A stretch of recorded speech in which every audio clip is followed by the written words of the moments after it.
आज हमारे पास खजाने में मुल्ला नसरुद्दीन की एक ऐसी कहानी है जो जितनी मज़ेदार है उतनी ही गहरी भी। कहानी का नाम है दावत और कीमती पोशाक। और ये उन कहानियों में से है जिन्हें आप जितनी बार सुने उतनी बार कोई नया मतलब समझ आता है। बिल्कुल। और इसकी सबसे खास बात यह है कि ये कहानी सिर्फ किसी पुराने जमाने की बात नहीं करती। नहीं, बिल्कुल नहीं। ये सीधे सीधे आज के समाज का मतलब एक एक्सरे कर देती है। ये कपड़ों के बारे में तो है ही, लेकिन उससे कहीं ज्यादा ये हमारे दिमागी तौर तरीकों, हमारे पूर्वाग्रहों, हमारी प्राथमिकताओं के बारे में है। सही कहा। तो चलिए इसी पर आज गहराई से बात करते हैं। हमारे पास स्रोत के तौर पर मुल्ला नसरुद्दीन की ये मशहूर कहानी है और हमारा मकसद है इसके हर पहलू को समझना। सिर्फ ये नहीं कि क्या हुआ, बल्कि ये कि ऐसा क्यों हुआ। तो कहानी की शुरुआत ही बड़ी दिलचस्प है, एक अफवाह। हाँ, एक अफवाह से कि मुल्ला नसरुद्दीन कोई बहुत बड़े आलिम यानी विद्वान है। ओहो।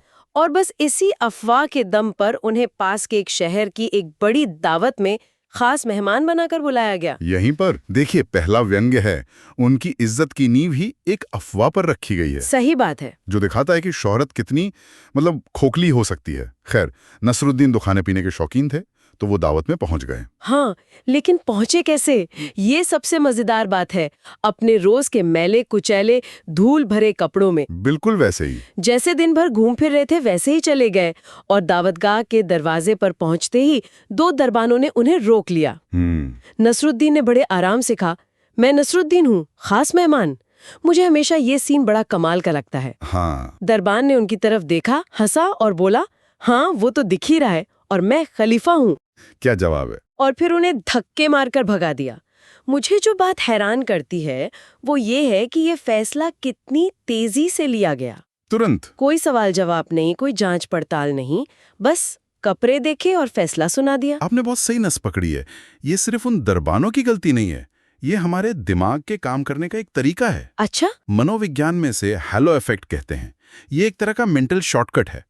अगर हम किसी व्यक्ति में एक अच्छी चीज देखते हैं, जैसे महंगे साफ सुथरे कपड़े, तो हम मान लेते हैं कि बाकी सब भी अच्छा होगा। बिल्कुल, हमारा दिमाग मान लेता है कि वो समझदार होगा, इज्जतदार होगा, भरोसेमंद होगा। और इसका उल्टा भी उतना ही सच है, जिसे हॉर्न इफेक्ट कहते हैं। वही तो। अगर कपड़े मैले हैं तो दिमाग फौरन मान लेता है कि ये आदमी गरीब, बेवकूफ या शायद खतरनाक भी हो सकता है। एकदम। उन दरबानों ने नसरुद्दीन को नहीं देखा, उन्होंने सिर्फ एक गरीब आदमी का खाका देखा और उस पर अपनी सारी धारणाएं थोप दी। उन्होंने सोचा भी नहीं कि इस धूल भरे लिबास के अंदर कोई विद्वान हो सकता है। ये पाखंड से ज्यादा एक तरह का, आप कह सकते हैं, दिमागी आलस है। दिमागी आलस, वाह। सोचना नहीं, बस पहली छाप पर यकीन कर लेना। और हमारा समाज इसी आलस पर तो चलता है। ये तो बहुत दिलचस्प बात है। तो अपमानित होने के बाद नसरुद्दीन ने क्या किया? उन्होंने बहस नहीं की, अपनी पहचान साबित करने की कोशिश नहीं की, जो शायद मैं या आप करते। बिल्कुल। इसके बजाय वो चुपचाप वहां से निकल गए और सीधे अपने एक दोस्त के घर पहुंचे। दोस्त से उन्होंने उसकी सबसे कीमती लाल रंग की कढ़ाई वाली शेरवानी मांगी। और ये नसरुद्दीन की बुद्धिमत्ता का सबसे बड़ा सबूत है। वो जानते थे कि उन दरबानों से बहस करके कुछ हासिल नहीं होगा। सही बात। आप किसी की गहरी धारणा को तर्कों से नहीं बदल सकते, वे तो सिस्टम का हिस्सा हैं। तो नसरुद्दीन ने सिस्टम से लड़ने के बजाय सिस्टम को ही उसके खेल में हराने का फैसला किया। उन्होंने समस्या की जड़ को पकड़ा। हाँ, जो कि कपड़े थे। कहानी में उस शेरवानी का जिक्र भी बड़े विस्तार से है। सोने के धागों का काम, हाथी दांत के बटन, शानदार चमड़े की बेल्ट। उसे पहनकर नसरुद्दीन का पूरा हुलिया ही बदल गया। कहानी कहती है कि वो एक खानदानी आदमी लगने लगे थे। अब वो सिर्फ नसरुद्दीन नहीं थे। नहीं, वो एक स्टेटस पहनकर चल रहे थे। बिल्कुल। वो शेरवानी अब सिर्फ एक कपड़ा नहीं थी, वो एक चाबी थी, एक पासपोर्ट थी, जो उस दरवाजे को खोलने वाली थी जो उनके लिए बंद हो चुका था। तो ये एक तरह का प्रयोग था। हाँ, नसरुद्दीन एक तरह का सामाजिक प्रयोग कर रहे थे। वो देखना चाहते थे कि क्या वाकई ये दुनिया इतनी सतही है कि एक लिबास इंसान की पूरी पहचान बदल सकता है। और फिर वो उसी दावतगाह पर वापस पहुंचे। इस बार नजारा क्या था? एकदम अलग। वही दरबान जिन्होंने कुछ देर पहले उन्हें भगाया था, अब उन्हें देखकर झुककर सलाम कर रहे हैं। बाइज्जत उन्हें अंदर ले जाया जा रहा है। ये देखकर कैसा लगता है कि इंसान की कीमत कुछ गज कपड़े से ज्यादा कुछ नहीं है। हास्यास्पद भी है, दुखद भी। और अंदर का माहौल तो और भी कमाल का था। हाँ बताइए। बड़ा सा दस्तरखान बिछा है, लजीज पकवान हैं और शहर के बड़े बड़े लोग खड़े होकर खास मेहमान का इंतजार कर रहे हैं। जैसे ही नसरुद्दीन अंदर दाखिल हुए, फुसफुसाहट शुरू हो गई। देखो, सबसे बड़े आलिम मुल्ला नसरुद्दीन यही हैं। कमाल है। वही लोग जो शायद उन्हें सड़क पर देखते तो नजर फेर लेते, आज उनके इंतजार में खड़े। बिल्कुल। और ये सब उस उधार की शेरवानी की वजह से। ये मुझे आज के दौर की याद दिलाता है। किस तरह? इंस्टाग्राम पे ब्लू टिक, लिंक्डइन पर बड़ा सा जॉब टाइटल, या फिर पार्किंग में खड़ी एक महंगी गाड़ी, ये सब आज के जमाने की शेरवानियां ही तो हैं। आपने एकदम सही कहा। ये सब बाहरी प्रतीक हैं जो हमारे बारे में कहानी बताते हैं, और लोग अक्सर उस कहानी पर ही यकीन कर लेते हैं। असली इंसान को जानने की जहमत नहीं उठाते। बिल्कुल। नसरुद्दीन के मामले में भी यही हुआ। उन्हें सबसे अच्छी कुर्सी पर बिठाया गया और सब लोग उनके खाना शुरू करने का इंतजार करने लगे। यहां तक सब कुछ समाज के बनाए नियमों के हिसाब से चल रहा था। लेकिन अब नसरुद्दीन की बारी थी अपनी नियम बनाने की। और यहीं से कहानी का सबसे यादगार, सबसे मजेदार हिस्सा शुरू होता है। बिल्कुल। उन्हें सबसे पहले बेहतरीन शोरबा परोसा गया। सब देख रहे थे कि मुल्ला जी अब प्याला उठाएंगे और दावत की शुरुआत करेंगे। लेकिन नसरुद्दीन ने कुछ और ही सोच रखा था। वो अपनी जगह से खड़े हुए, शोरबे का प्याला उठाया और उसे पूरा का पूरा अपनी उस कीमती शानदार शेरवानी पर उड़ेल दिया। मैं बस उस कमरे में बैठे लोगों के चेहरे देखना चाहता था। हाँ, क्या कमाल का नाटकीय क्षण रहा होगा। एक पल में सब कुछ बदल गया।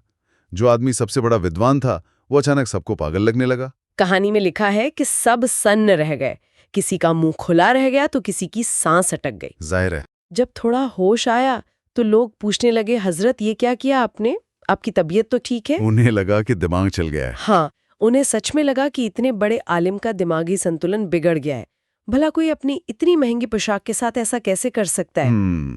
उनके लिए तर्क से परे था, क्योंकि वो अभी भी उस पोशाक की कीमत में उलझे हुए थे। सही बात है। वो ये नहीं समझ पा रहे थे कि नसरुद्दीन का ये काम तर्क ही नहीं बल्कि एक बहुत गहरा संदेश था। ये एक तरह का प्रदर्शन था, एक एक्ट था। उन्होंने उस पूरी महफिल को बिना एक शब्द कहे आईना दिखा दिया था। और फिर उन्होंने वो कहा जो इस कहानी को अमर बना देता है। बताइए। जब सब चुप हो गए तो नसरुद्दीन ने अपनी शेरवानी की आस्तीन को पकड़कर उससे बात करना शुरू किया। उन्होंने कहा, मेरी प्यारी शेरवानी, खाओ, जी भर के खाओ। मुझे उम्मीद है कि तुम्हें ये लजीज शोरबा पसंद आया होगा। वाह। और फिर उन्होंने महफिल की तरफ देखकर कहा, अब ये बात साफ हो गई है कि यहाँ दावत पर मुझे नहीं, तुम्हें बुलाया गया था। बूम। एक ही पल में उन्होंने पूरी बाजी पलट दी। उन्होंने किसी पर इल्जाम नहीं लगाया, किसी को बेइज्जत नहीं किया, कुछ नहीं। उन्होंने बस सच को सबके सामने रख दिया। उनका संदेश साफ था कि जब मैं अपने असली रूप में आया तो तुमने मुझे भगा दिया। हाँ, और जब मैंने ये कीमती लिबास पहना तो तुमने मुझे सिर पर बिठा लिया। इसका मतलब ये दावत और ये इज्जत मेरे लिए नहीं, इस लिबास के लिए है। तो इसका हकदार भी यही है। बिल्कुल। ये सिर्फ एक मजेदार अंत नहीं है, ये एक बहुत शक्तिशाली सामाजिक टिप्पणी है। उन्होंने शब्दों से नहीं, अपने काम से साबित कर दिया कि समाज की नजर में इंसान की नहीं, उसकी हैसियत की कीमत है। बिल्कुल। और यह हमें अपनी प्राथमिकताओं पर भी सवाल उठाने को मजबूर करता है। क्या हम वाकई इंसान के गुणों, उसकी बुद्धिमत्ता, उसकी अच्छाई का सम्मान करते हैं, या हमारा सम्मान भी उसके पद, पैसे और दिखावे से जुड़ा हुआ है? नसरुद्दीन ने उस महफिल के हर एक शख्स को इस सवाल का सामना करने पर मजबूर कर दिया। तो अगर हम इस पूरी चर्चा को समेटें तो ये कहानी दिखावे पर एक तीखा व्यंग तो है ही, लेकिन ये उससे भी आगे जाती है। हाँ, ये हमें हमारे अपने दिमागी शॉर्टकट्स, हमारे हैलो इफेक्ट के बारे में बताती है। और ये हमें समाधान भी देती है। नसरुद्दीन की तरह कभी कभी सिस्टम से लड़ने का सबसे अच्छा तरीका उससे बहस करना नहीं, बल्कि उसकी बेतुकी बातों को सबके सामने लाना होता है। बिल्कुल। उन्होंने एक यादगार तमाशा खड़ा किया ताकि लोग सोचने पर मजबूर हों। ये कहानी आज के दौर में शायद और भी ज्यादा प्रासंगिक है ना? मैं तो कहूँगा कहीं ज्यादा।